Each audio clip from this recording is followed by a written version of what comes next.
કે quality life, એટલે કે પ્રદૂષણના લીધે જે અમારું જીવન અત્યારે એક બહેતર જીવનમાંથી એક ખરાબ જીવન તરફ જવા જઈ રહ્યું છે, એના માટેની અમે આ ઝુંબેશ અને ચળવળ ચલાવી છે. એના માટે હું સરપંચશ્રીનો અને એમની સાથે જે પણ કોઈ અહીંયા અત્યારે હાજર ઉભેલા મારા ગ્રામજનો છે એમનો ખૂબ ખૂબ આભાર માનું છું. અને આ ચળવળ અમારી આજની શરૂઆત છે, બિગિનિંગ છે, અને અમે આને બહુ લાંબા સમય સુધી લઈ જઈશું. હવે અમારી સમસ્યા વિશે જો વાત કરું તો અમારો આ એક સ્ટ્રેચ છે રોડનો, જે અલદરવાસ ચોકડીથી નૈનપુર ચોકડી સુધીનો. ત્યાં સાહેબ લગભગ 35થી 40 કંપનીઓ અત્યારે બની ગઈ છે. પણ હવે જે આ ફેક્ટરી અહીંયા અમારે ત્યાં આવી, હવે એના લીધે જે એમણે નોર્મ્સ જે એમને ફોલો કરવા જોઈએ એ અમારા ધ્યાનમાં એવું આવ્યું છે કે નોર્મ્સ ફોલો થતા નથી. એનું મોટામાં મોટો જે એક પહેલો નોર્મ્સ હોય તો એ પ્રદૂષણનો છે. હવે ધારો કે કોઈ પણ યુનિટ, કોઈ પણ મેન્યુફેક્ચરિંગ પ્લાન્ટ ચાલતો હોય, ઇધર સ્મોલ ઓર બિગ, હવે એના માટે પાણીની જરૂર તો પડવાની જ છે.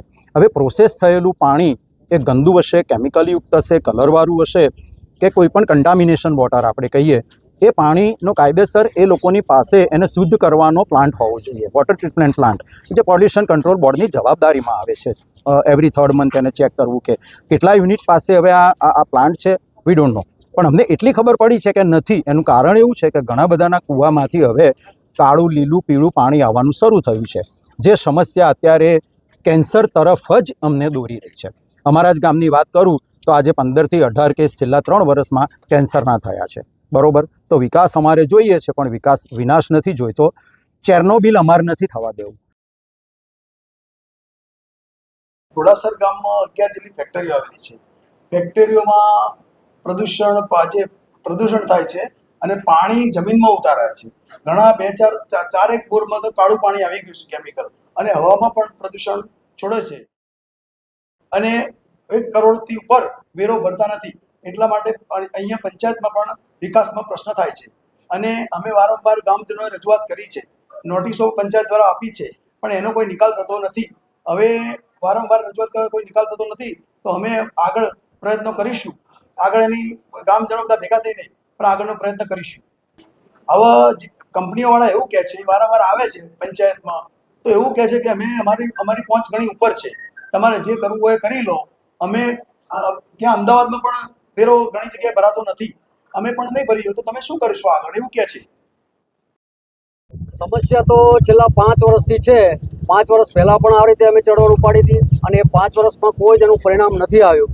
અમારા સરપંચ શ્રી મીનાબેન અજબસિંહ ડાભી ખૂબ સારો વિકાસ કરી રહ્યા છે, અને એ વિકાસમાં બાધારૂપ અમારી કંપનીઓ બધી બની રહી છે.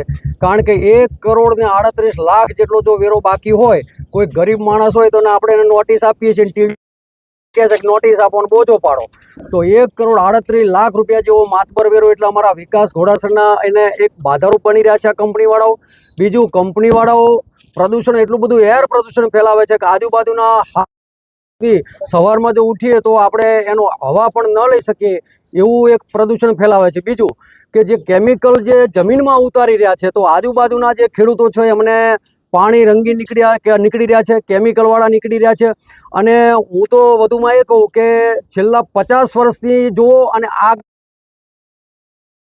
ચામડીના કેસો છે, કેન્સરના કેસો છે, બધા જે ટીબીના કેસો છે, આવા જે કેસો પણ અમારા ઘોડાસરની અંદર વધી રહ્યા છે. તમે અભ્યાસ કરો.